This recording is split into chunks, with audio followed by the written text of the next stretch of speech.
online. Due to time limitation, I am not naming anybody. Welcome to the webinar on the title Manuscript Writing for Scholarly Journals, Rejections and Remedies. On behalf of Kelpro, that is Kerala Library Professionals Organization, myself, Humayun Kabir, offers a warm welcome to all who are present online today. Kerala Library Professionals Organization was registered as a society, came into existence in the year 1993. It was established with a prime focus to advance knowledge in theory and practice of LIS. Kelpro stands to promote overall welfare and professional status of library professionals. Kelpro has members not only in Kerala state, but outside the state also. It is active since 1993 for the service of the society, but it is mainly emphasizing on publication and other academic activities. We have our prime publication journal, Kelpro Bulletin, a biannual peer-reviewed professional journal in library and information science, which has been accepted widely by the academic community, not only in India, but even outside India also. Our journal has completed 25 years of publishing, starting from the year 1997 and proceeding to volume 26. You can view the full text of the journals from our website www.kelprobulletin.in. You are welcome to visit our association website also, www.kelpro.in. We have a YouTube channel. In the YouTube channel, you can view all the webinars conducted so far. We also have a blog as well as a Facebook. Our journal is a UGC approved peer-reviewed journal and now preparing to enter in the UGC care list. Coming to our present program on manuscript writing for scholarly journals, rejections and remedies, we received good response from many corners of the country and even outside India also. We have conducted several webinars during the pandemic days. Many of you might have participated in these past webinars in a wide variety of topics, and we gratefully acknowledge your presence as well as active participation in those webinars. So today's lecture is on the topic manuscript writing for scholarly journals, and it is very useful to all the research scholars, not only in LIS field, but in all subjects. I'm indeed glad to introduce today's speaker, Dr. Fayaz Ahmad Loan. He is currently the documentation officer at the Center for Central Asian Studies of the University of Kashmir. Prior to that, he worked as assistant librarian, Central University of Kashmir, as well as assistant librarian at Punjab University, Chandigarh. He worked as a college librarian also. His biodata is very lengthy, running for around 30 pages. So due to time limit, I will consolidate. He was a coordinator of Directorate of Internal Quality Assurance at University of Kashmir, coordinator of NAC and NIRF, nodal officer at Center for Central Asian Studies. With regard to publication, he has to his credit a number of journal articles, book chapters, conference papers, projects, newspaper articles, and many more. He is a research guide of University of Kashmir. Several people are doing research under his guidance. Professionally also, he is very active. He is a life member of several national and state library associations. He had delivered lecture in various platforms, such as workshops, seminars, conferences, orientation courses, refresher courses, etc. He is a reviewer of certain prominent journals also, associate editor of few journals, and editorial board member of few journals. Kerala Library Professionals Organization heartily welcome Dr. Fayaz Ahmad Loan to present his scholarly lecture on the topic Manuscript Writing for Scholarly Journals, Rejections and Remedies in the Kelpro webinar series. I humbly request all of you to mute your audio as well as video till completion of this lecture. Ensure that you are well dressed before you switch on the video. You can use the chat box. There is no feedback form. However, you can send your feedback, comments, suggestions, and other queries to the official email of Kelpro, that is kelpro1993@gmail.com. For any queries, you can also call in the phone numbers provided in the brochure also. You can have your questions at the end. Now, I wholeheartedly welcome Dr. Fayaz Ahmad Loan, sir, for his informative talk. Welcome, sir. Respected dignitaries of the Kerala Library Professionals Organization, heads of various departments, supporting staff, science and technology, and dear participants, very good afternoon. I learned that Kelpro is doing several academic activities for the progress and development of the profession, and I wholeheartedly thank you for doing wonderful job for our profession. I would like to thank the President, the Vice President, General Secretary, and other office bearers of the Kelpro for giving me the opportunity to deliver an important lecture in webinar series. I have tried my level best to make this webinar fruitful for the participants. Today's talk revolves around about manuscript writing, scholarly journals, rejections, and remedies.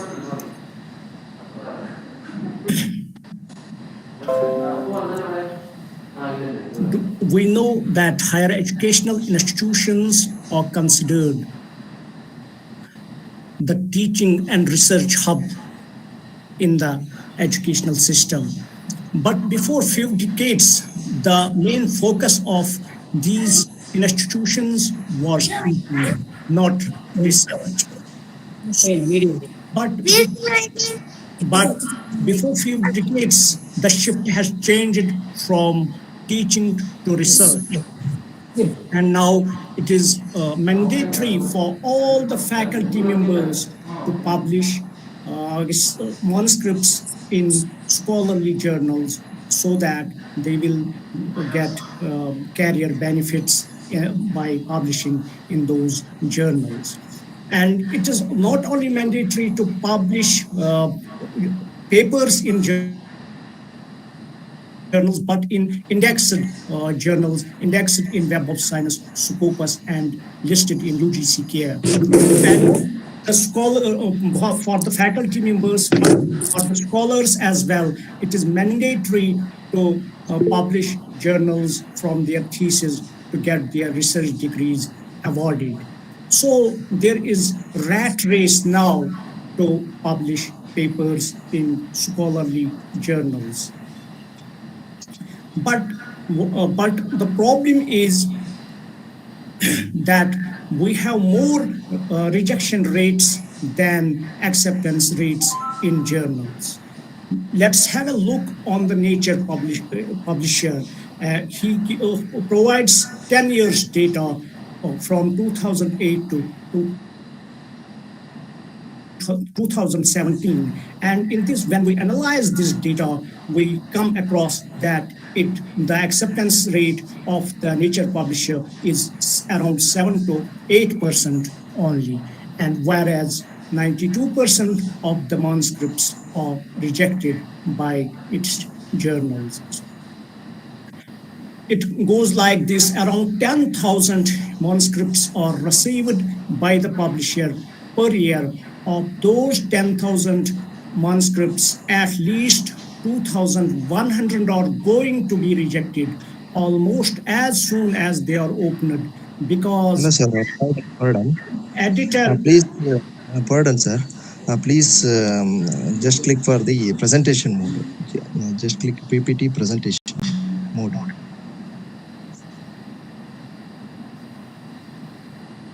Sir, where, sir? Presentation mode. You can. Slideshow is not possible. We tried for several minutes. We tried. It is not possible. Okay. Okay, sir.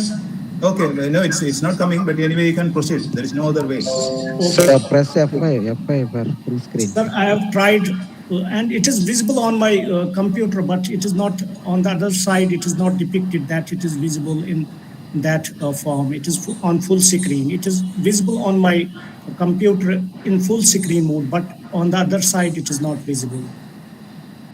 So, shall I proceed, sir? Okay, you can proceed. There is no other way. Proceed.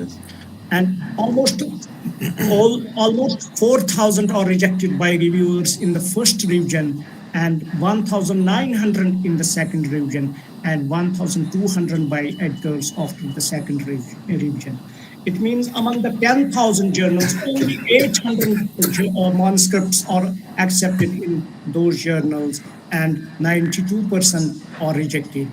When we analyze it, it shows us that desk rejection is almost 21%. First review rejections are 40%.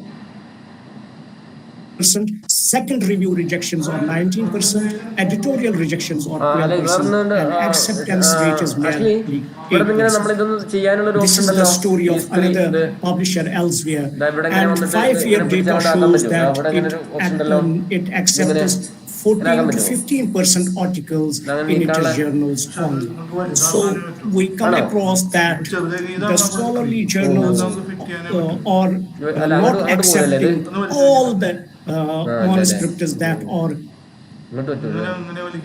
shooted towards them. They send more rejection emails and very less acceptance emails to the authors. So I have come across various causes of rejection. Being a reviewer, being the writer, being the author of so many papers, my papers have also been rejected many times. And after reading so many papers, I have collected 2 papers, and those 2 papers almost collect all the causes of rejection of our manuscript.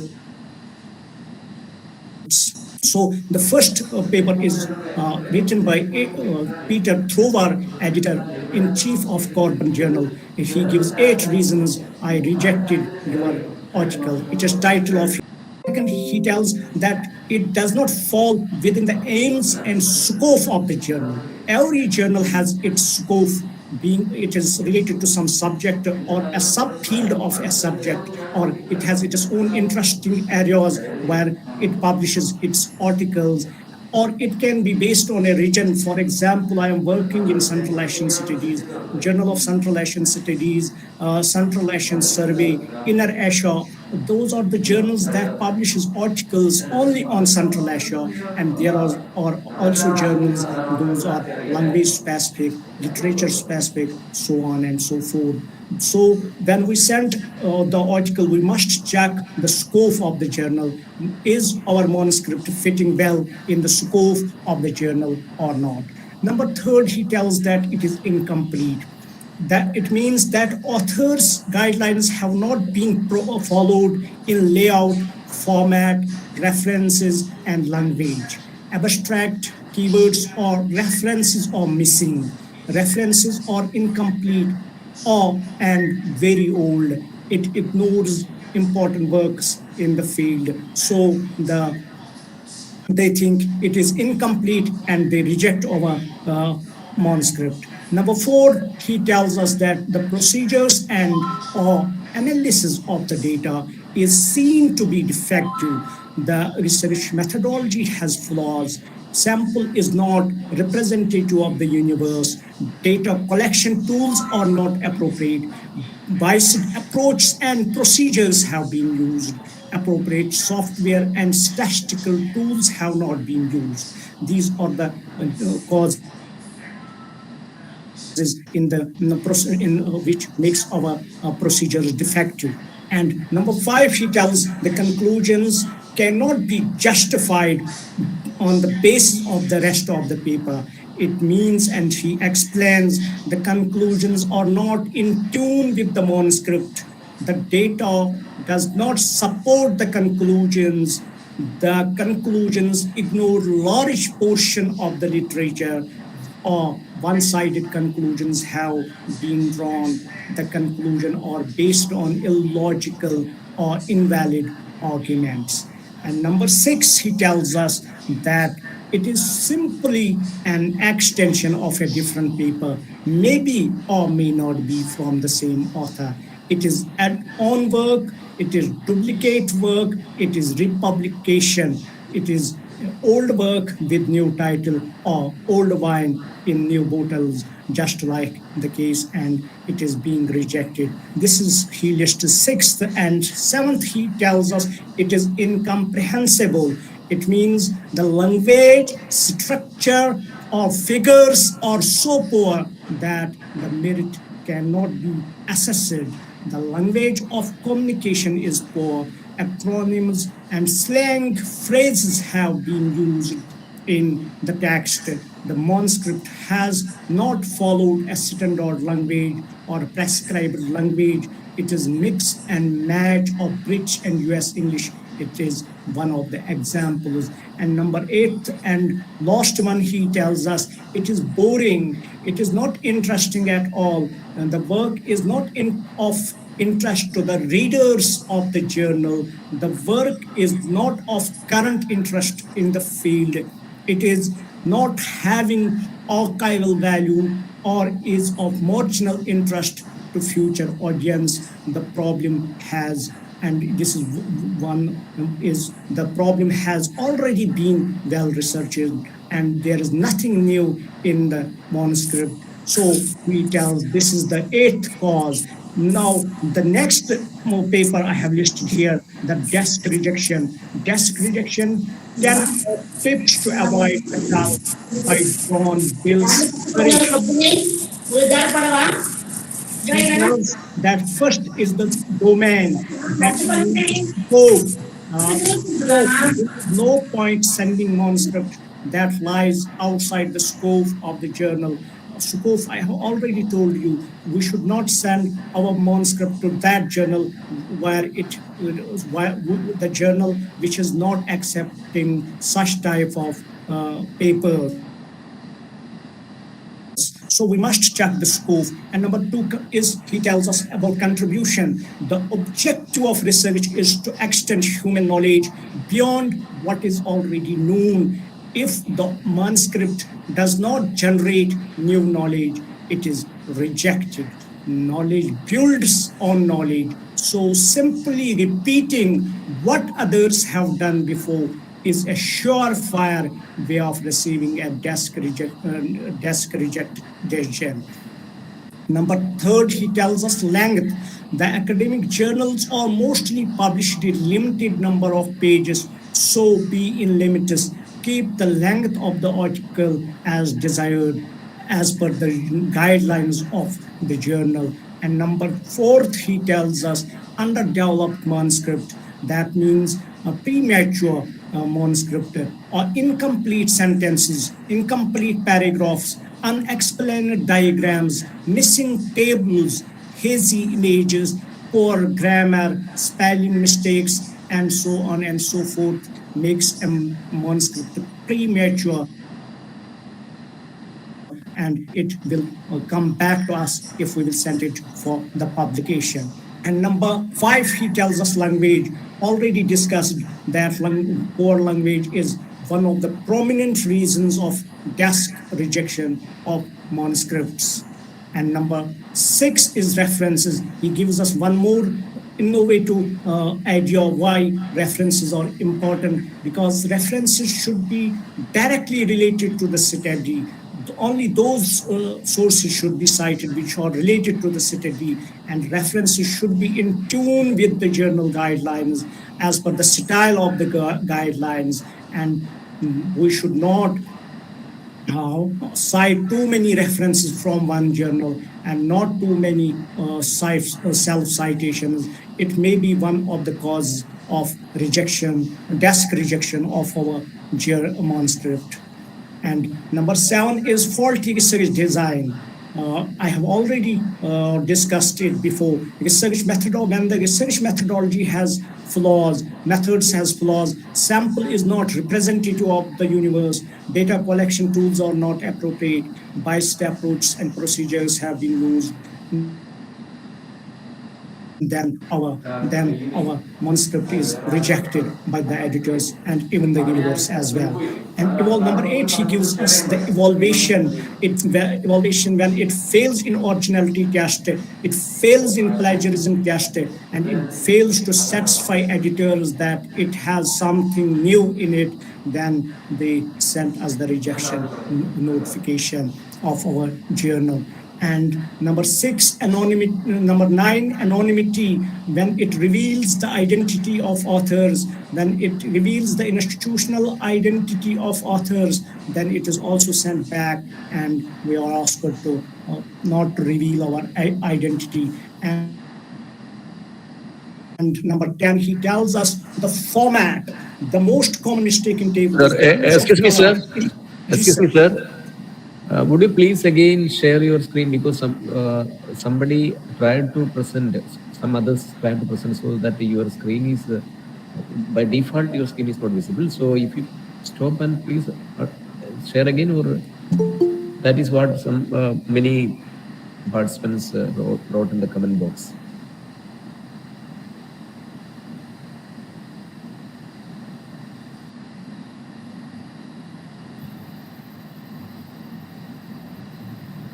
Is it visible now, sir?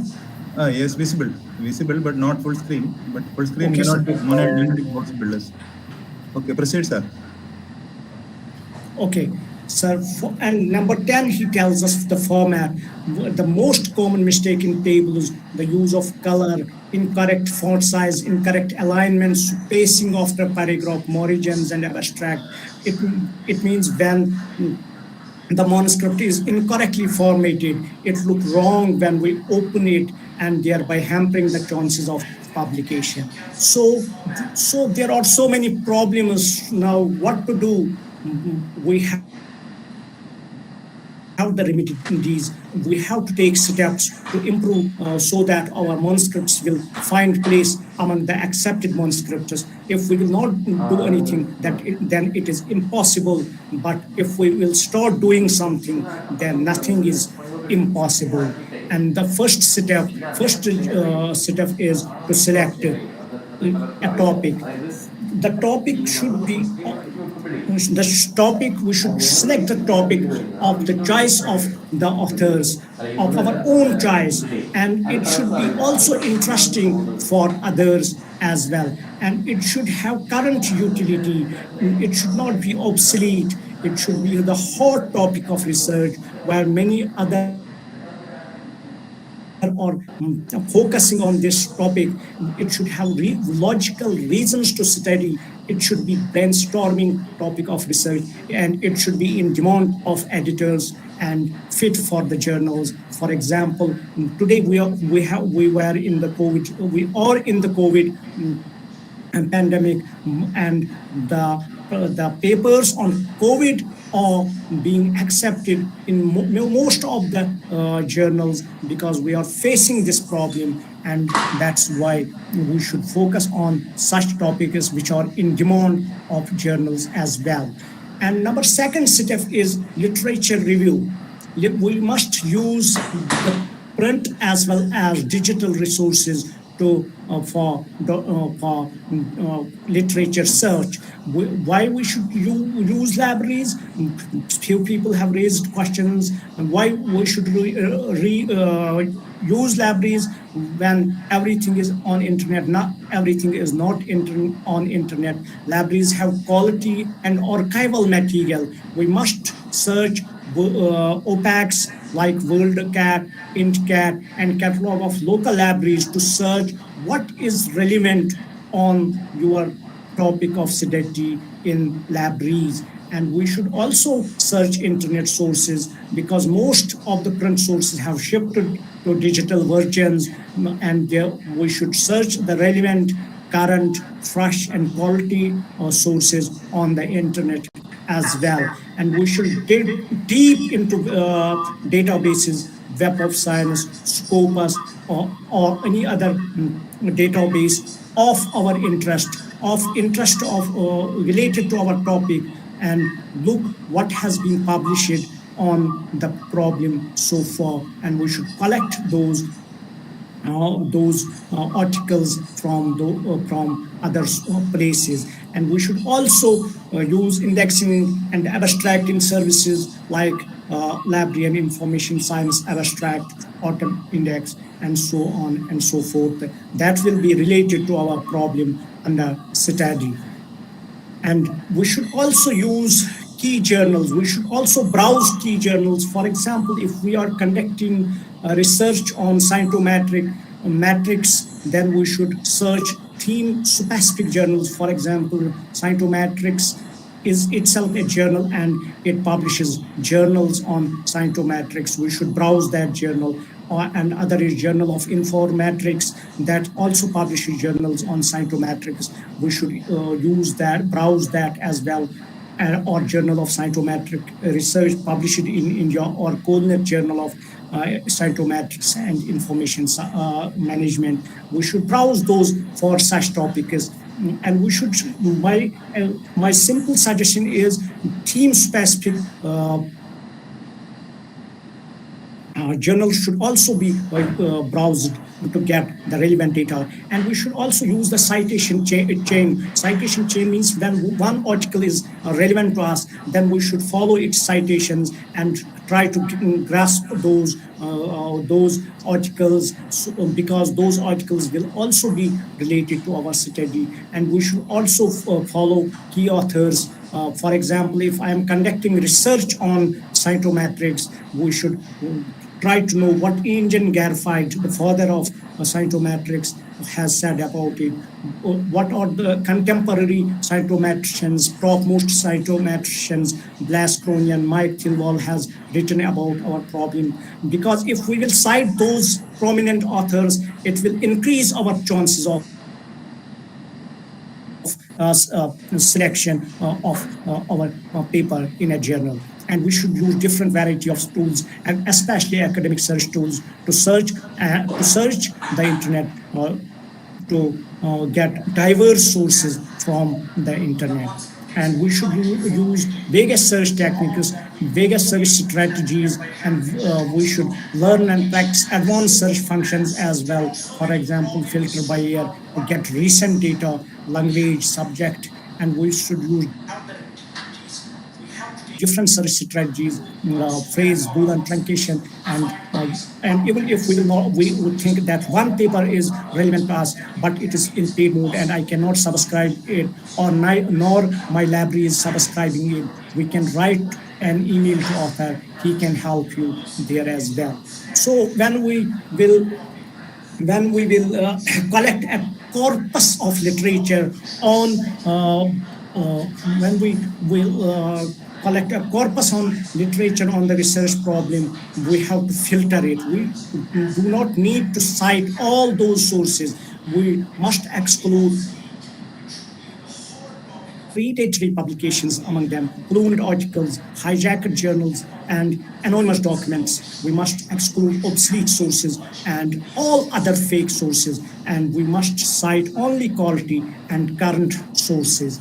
And when we start writing, we must read and review this literature, and we must start Manuscript with a comprehensive yet concise literature review. We must read literature with critical eye to identify limitations with the current literature and identify research gaps in a better way, and so that we will set objectives to fill these research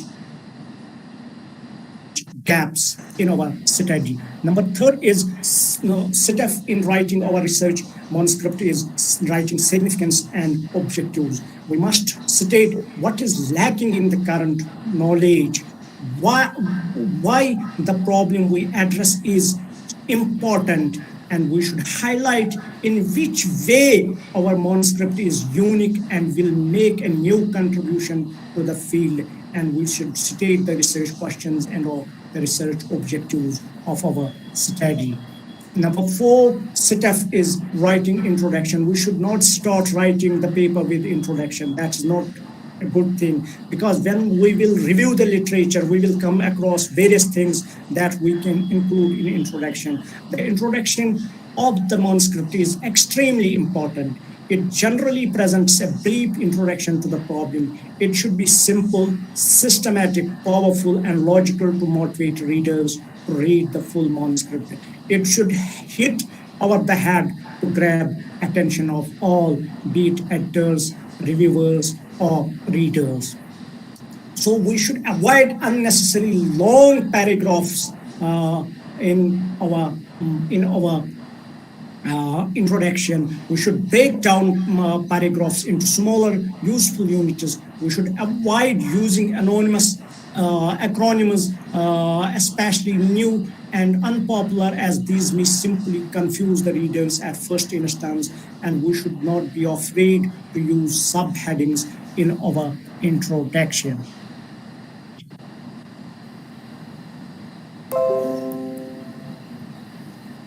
Number fifth step is data collection. Data collection is an important part of the study.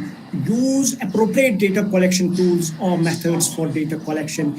Give equal representation to all and select an appropriate sample.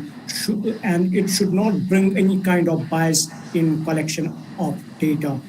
And we should, and after collecting the data, our sixth step is analysis, data analysis and results. The poor presentation and analysis is second major cause of rejection of Manuscript after faulty research methodology. Use suitable statistical methods and softwares for analysis of data. Cross-check the data and results to make it error-free. Present the analysis in an attractive manner in tables, figures, graphs, pie charts, and so on and so forth. Make sure that our graphs and tables speak for themselves. Give full form of abbreviations used in tables at specified places, usually bottom of tables. Be sure the number of our graphs and tables are according to the journal guidelines and refer to them in the text in the number specified. And we do not need to repeat everything what is written or shown in the tables and graphs. We have to present key findings. We have to write key findings and results only. Make sure to correlate our results with earlier studies.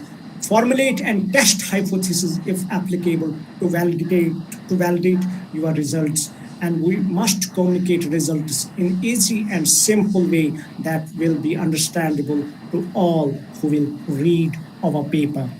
And number 7 is discussion. The discussion should be based on logic, reason, otherwise it may be a cause of rejection. The strong arguments are required to support our findings in discussion. We must highlight how the results are helpful to understand the problem under study. We must state how our research contributes to the current knowledge and advancement of knowledge base. We must highlight how our results may be helpful to society. We must state that which academic field might these results help. And in discussion, we must discuss the main results with reference to previous research as well. What is the change in the results and why there is any change among the results? We must discuss policy and practical implications of results. We must provide suggestions and recommendations for practical applications and improvements. We must enlist the strengths and weaknesses of the study as well. And number 8 is conclusion. The importance of conclusion should not be overlooked. It should be brief, systematic, and worth remembering. The conclusions should be in tune with the findings. The data and results should support the conclusions. The conclusions should not be biased or one-sided. The conclusions should be based on logical and valid results. In case of social sciences, the conclusions should not be a final word on research problem under study. In case of social sciences, do not make rigid conclusions in social sciences. Keep them flexible for possible improvements. Do not hesitate to list prominent suggestions, recommendations, or limitations. And the conclusion should offer also perspectives for future research as well. And the ninth step is the research methods, because we have now completed the journey of writing, and we now know how we have prepared our paper, how many steps we have taken, and we can now write the research methods. The faulty research method is the first and major cause of rejection. We must specify the study design. We must describe the population. We must describe the sampling strategy used.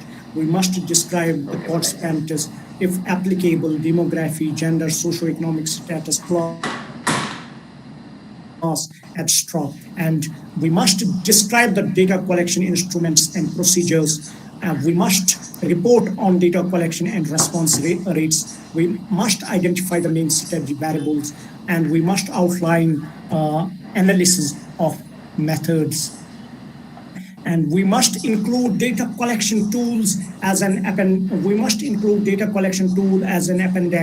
in our manuscript, and we must explain the procedures properly in case of scientific research, so that if any scientist at any place will apply the same procedure, he should get the same results. And number 10 is the abstract writing. First impression is the last impression. It is a famous proverb. So whenever our document is opened by the editor, by the reader, by the reviewer, he first reads the abstract. So it should be carefully written. The abstract must clearly define the address and clearly define the 3 P's. What are those 3 P's? The purpose of the paper, the procedures undertaken, and the principal findings. A well-crafted abstract that clearly states the purpose of the paper, the procedures undertaken, and the principal findings sends a clear positive signal to the editors and reviewers responsible for deciding the future fate of the manuscript. So we must write it keenly so that our paper will be accepted. And in case of extended abstract, we add some more things to these 3 P's: purpose of the study, procedures undertaken, principal findings. We enlist limitations, we enlist implications, and originality as well. But we should keep in mind the requirements of the journal, the words and the format of the journal while writing the abstract. And abstract should be followed by keywords, because keywords are possible terms for identification and retrieval of the manuscript. Keywords are very important to connect researchers and articles. Use relevant keywords that will attract more readers. Use at least 6 or more keywords for your manuscript. Consult subject heading lists for identifying keywords. And we must not ignore to acknowledge the support of funding agencies, institutions, colleagues, scientists, reviewers, and so on and so forth, who have helped us or in writing the manuscript in one way or the other. And 12th is the references. We must avoid manual referencing. We must use citation tools like Mendeley, Zotero, MS Word, Bib citation to write the citations, because if we will change later on from APA to MLA or any other style, we can easily change it without disturbing the manuscript. And this is these are the different steps taken to write the manuscript. First is the title we have to select. Second, literature search and review. Third, significance and aims of the study. Fourth is the introduction. Fifth is data collection. Sixth is data analysis and results. Seventh is discussion. Eighth is conclusion. Ninth is research methods. 10th is abstract and keywords. 11th is acknowledgement, and 12th is references. And do you think now our paper is ready? No, in my sense, it is not ready for submitting to a journal, because the single most cited reason for rejection is that a paper has been submitted prematurely to a journal. Merely submitting a manuscript does not change much. In fact, the paper has just been moved to editor's tray or reviewer's basket.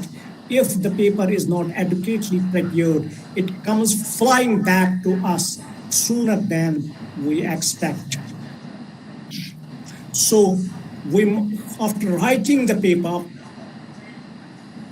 completing on our part, we must give it to all co-authors so that they will give valid suggestion and read it, and we must value their suggestions, and we must give it to subject experts or consult some senior faculty members, teachers, or even scholars, senior scholars, and getting objective informed input on your paper will decrease the chances of rejection and increase the chances of acceptance, selection. And in case we do not find that we find that there is a problem in images or graphs, we should not hesitate to consult or hire a technical expert to make it more attractive and more clear. And after getting the feedback, we must evaluate our paper. We must use the plagiarism and similarity index checks to know whether it is in the limits or not, or we may have forgotten to cite anything. And we must use improvement tools if we think that language is not yet so clear. We must use Grammarly or Paper Reader before submitting it to the journal, or we can show it to a language expert for proofreading as well. And after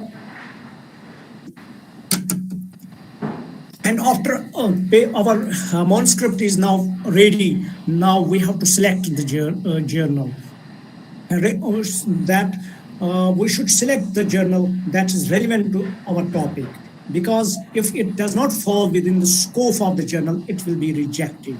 And we should know who are the readers of the journal, who are the readers, what is the attraction power of the journal, what is the circulation of the journal, and what is the reputation of the journal in your field, what is the reputation of the publisher who publishes the journal, what is its quality metrics, for example, impact factor or H-index.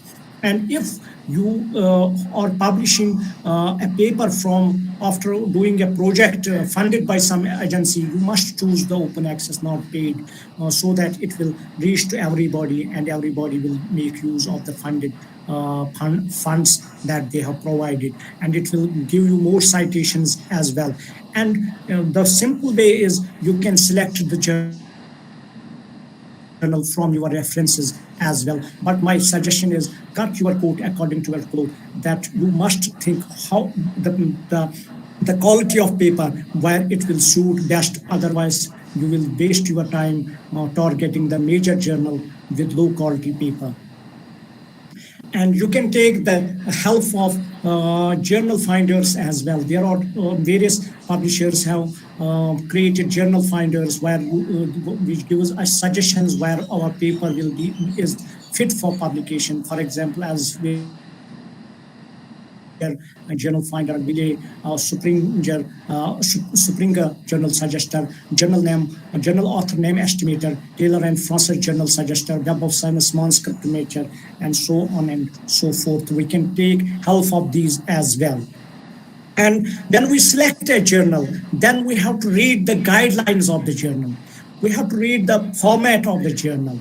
We have to read in which language it accepts the paper, whether it is in English or British English or any other language. We have to think about the length of the paper, whether she has put any kind of limits on word limits or page limits. We have to know the reference style of the journal.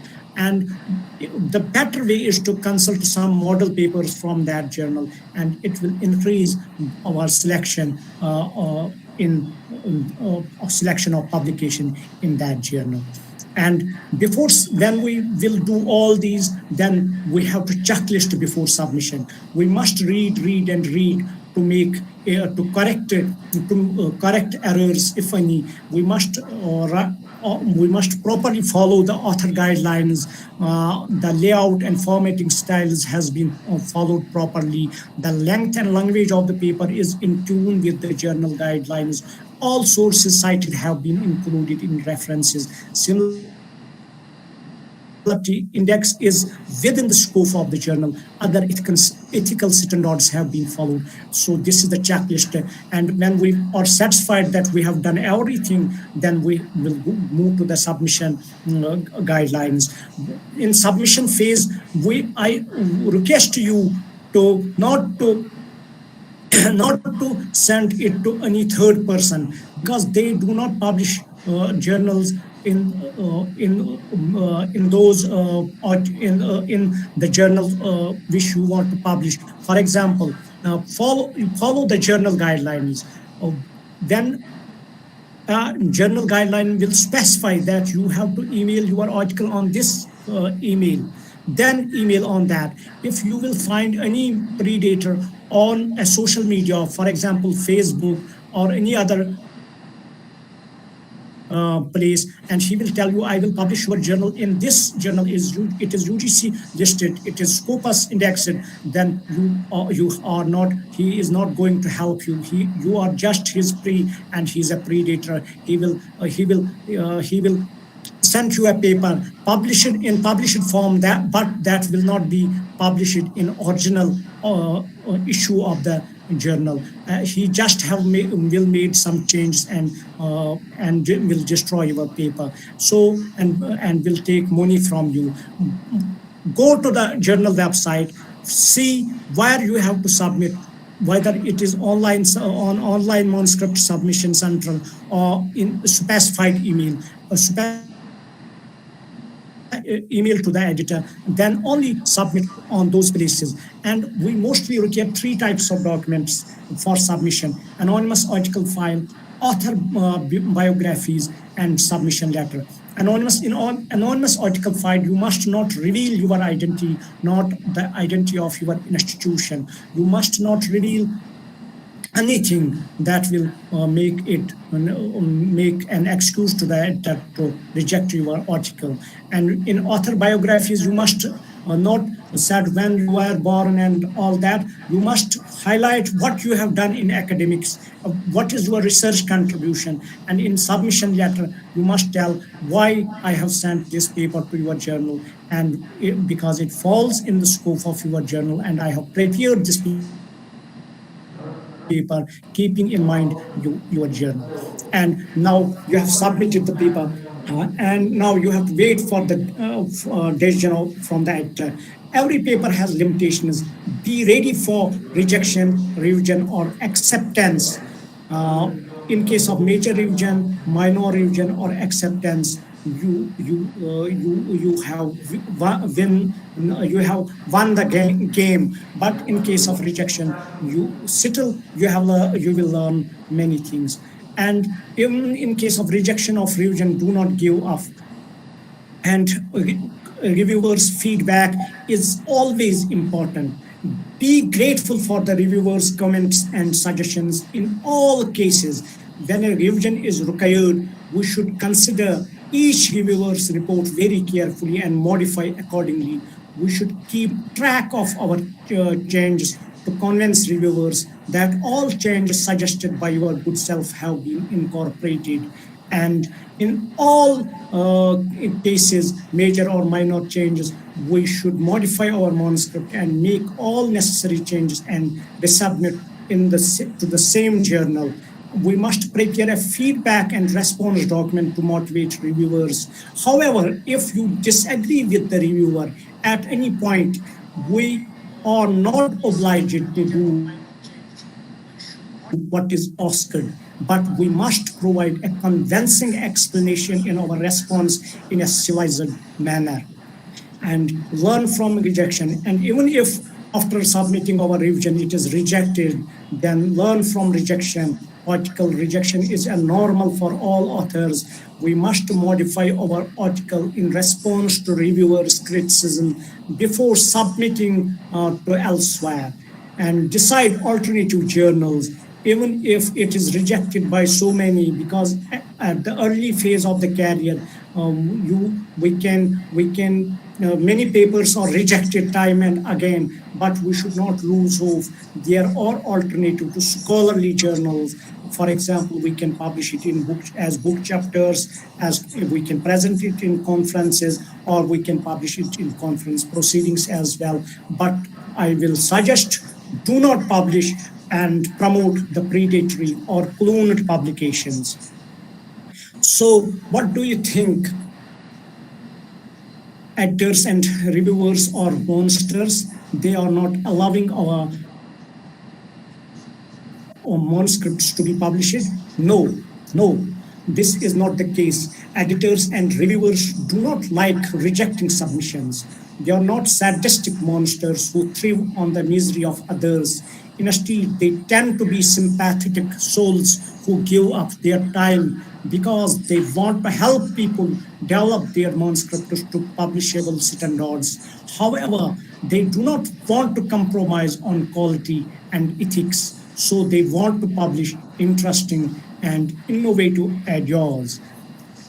In nutshell, editors are looking to accept, not reject papers, but the onus is on authors to do whatever they can to pass the editorial and reviewers' tests. These are some of the papers and articles which I have consulted to make this presentation. Thank you. Thank you very much. So thank you, sir.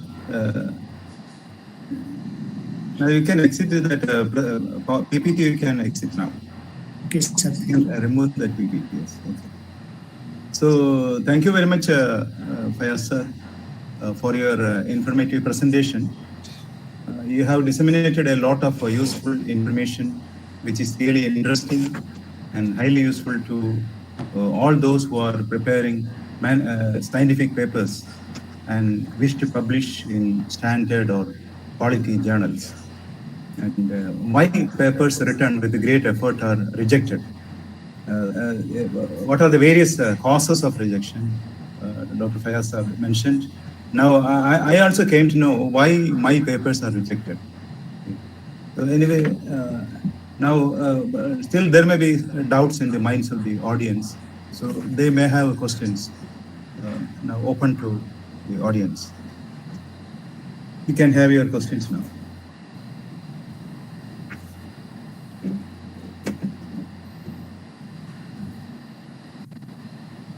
Lilita Madam, Bangalore University.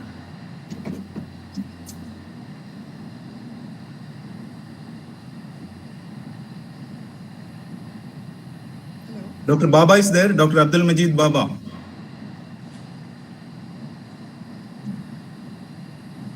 Dr. Yes, hello, Dr. Kabir. Yes, yes. Yes, yes, sir. Wonderful lecture by Dr. Fayaz. Thank you, sir. Okay, okay. Wonderful lecture, and you are organizing these activities, and we appreciate the Kelpro. From time to time, you are organizing these lectures. Okay. Yeah.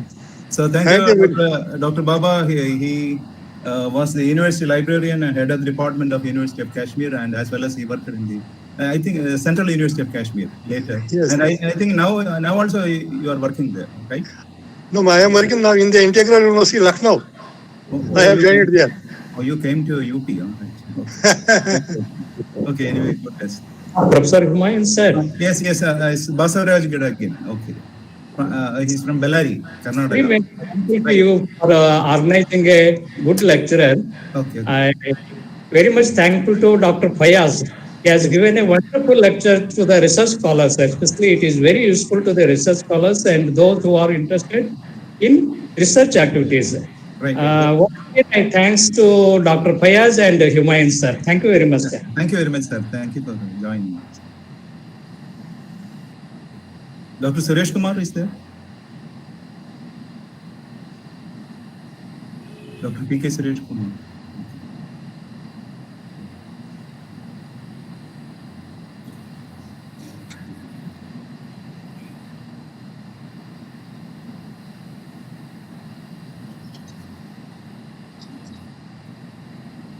Dr. Joseph?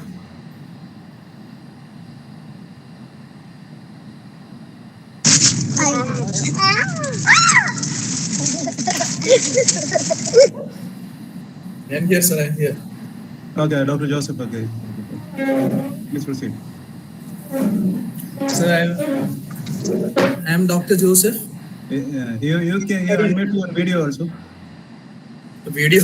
that will be. Okay, no problem, no problem. That will be different. Your voice is sweet, no problem. Please proceed. Video will be. No problem. Sir, I have heard your presentation, and we are very much thankful to the points that you have mentioned. Yes. Because publication is the order of the day now, whether it's academic, whether it's a teacher or a librarian, for promotion purposes, publication is the order of the day. So, can you say some of the points that can be for making a journal, for bringing out a journal and bringing it in Scopus, a new journal, bringing it to Scopus? What can be done for bringing it in Scopus? Because that is being the target now. Okay, sir. Basically, Scopus and Web of Science has its own criteria.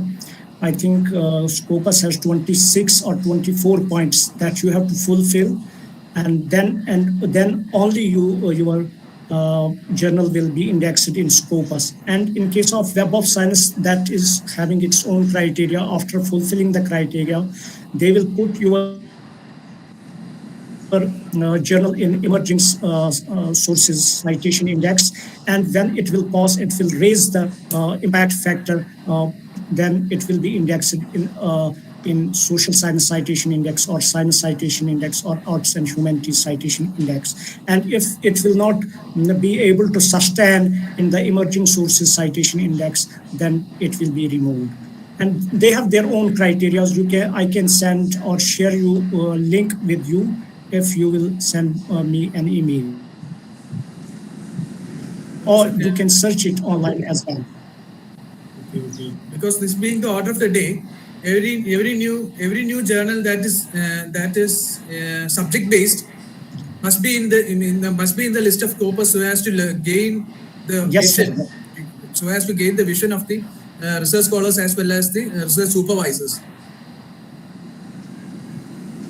Yes, sir. It is now mandatory for faculty members to publish in Web of Science Scopus or UGCTR listed journals only, because now most of the universities are not accepting the peer-reviewed or refereed journals for API support. They are not accepting those, and now it is mandatory for us to get our journals indexed in Scopus or Web of Science.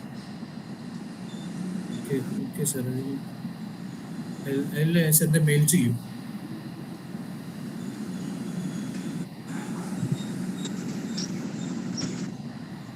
Okay, thank you, Dr. Joseph. Thank you, sir. Okay, thank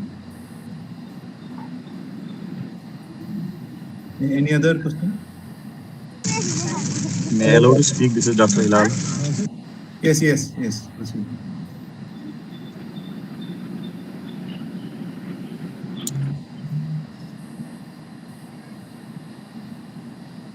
Hello, sir.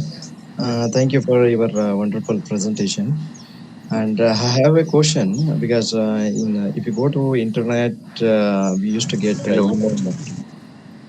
regarding published journals, especially some predatory journals. I want, can you clarify how to identify the predatory journals? First of all, you can consult the Bales list that's available online, and there are many publishers and standalone journals. You can check whether the journal is predatory or not there. This is the first criteria, and all the journals are not listed there as well. it is better to focus on the Web of Science or Scopus indexed and UGC care listed journals. And but the problem with the UGC care listed journals or for print journals, there are online journals have been created. Those are called clunate journals. They tell that we will publish the paper in that print journal, but in original print journal, they are not publishing those papers. They sent you the paper, and even they will send you the journal, but that is not the original copy of the journal published by the university or published by any that research institution.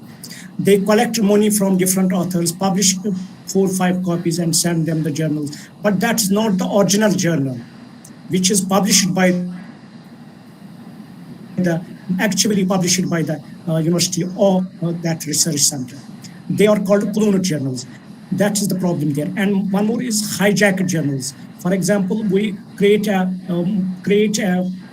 website of that journal which is listed in UGC care, and we are not basically the owners of that journal. We do not actually take care of that journal, but on our website we put that we are the owners of that journal, and we publish articles on our website based on those journals.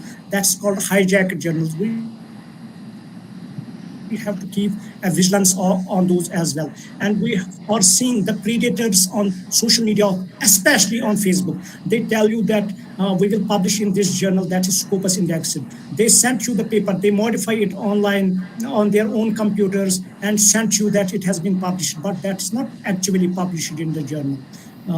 They have just grabbed the money from they make pre of the predate on social media.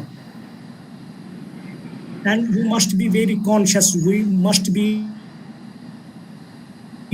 information literates in this publishing world, because we have many predators around us who grab our money on this issue that we will publish your papers in scholarly journals. Thank you, sir. Thank you for your information. Thank you, Niranjana.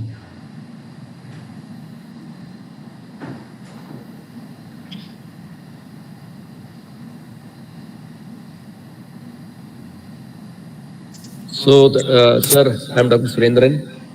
Okay. Thank you, sir, for your wonderful session. Because as we know, when we consider the total research output of India, India has produced around 26 lakhs of papers in Scopus indexed journals, whereas our contribution is around 6,000. So I think we, library information science professionals and faculty members, research scholars, must contribute more to these highly important journals, that is journals having side score as well as impact factor. I think so. In this way, I think you have given us very important lessons and very important messages. Thank you, sir. Thank you, Dr. Surendran.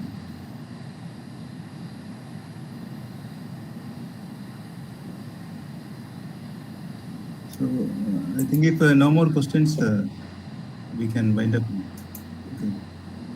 So I think nobody is coming forward. So thanks for the educated and enlightened audience for the active participation and discussion in this webinar. Thanks to Dr. Fayaz Ahmad Lone for spending his precious time with Kelpro community. Now over to Dr. Archana for the formal vote of thanks. She is an assistant librarian of the prestigious Cochin University of Science and Technology. Over to Dr. Archana. Thank you, sir. Good evening, all. Well, we all listened to a highly resourceful presentation of a relevant topic of the hour. We are all aware that academic community around the globe is being pressurized to publish research articles in order to survive in their career or to get a higher academic degree. For the same reason, the submission desks of academic journals are proliferated with articles, and the publishers on the other end is looking for every other reason to reject the paper, since they wanted to publish the best out of the submissions. So it has become very difficult for scholars to get published in standard journals. Definitely, there will be solid reasons, as discussed by today's resource person, for such rejections. And the most important thing is understanding it in order to correct it in the future. Today, we are really lucky to have such an eminent scholar, Dr. Fayaz Ahmad Lone, Documentation Officer, University of Kashmir, who himself is a prolific writer with high research metrics and knowledgeable about writing a quality manuscript which can overpower rejections. So your talk was highly informative and we are all enlightened with the content shared over here. You clearly explained the reasons for rejections and the solutions or remedies for overcoming it. And I'm sure that the session will definitely help the participants gathered here to write and publish quality articles in the future. I would also request the academic librarians present over here to kindly share the knowledge you acquired right now with the academic community in your institution. Coming to my duty to propose the formal vote of thanks, respected Dr. Lone, on behalf of the Kerala Library Professionals Organization, the Kelpro webinar series, and the organizers of this event, and on behalf of all the participants gathered here, I express my deep sense of gratitude to you. Thank you so much, sir, for sharing your valuable time and knowledge with us. Now, I would like to thank the organizers for bringing in quality content to be shared over this platform. Finally, I thank each and every participant who were actively involved in the sessions, as well as the discussions to make this event impactful. Thank you all. Thank you, Dr. Archana. So, Kabir sir, Nabi Hassan, sir, Dr. Nabi Hassan sir is here. I think okay. Maybe. Okay. Dr. Nabi Hassan sir, hello.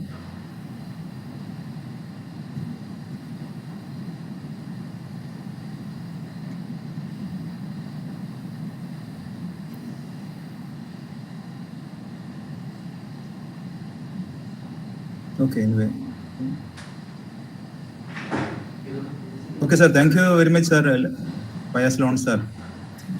Thank you. Thank you very much. Stop it up.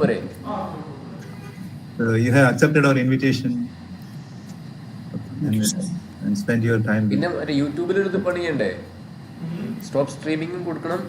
Thank you, sir. Thank you very much. Thank you, sir. Thank you, sir. Thank you, sir.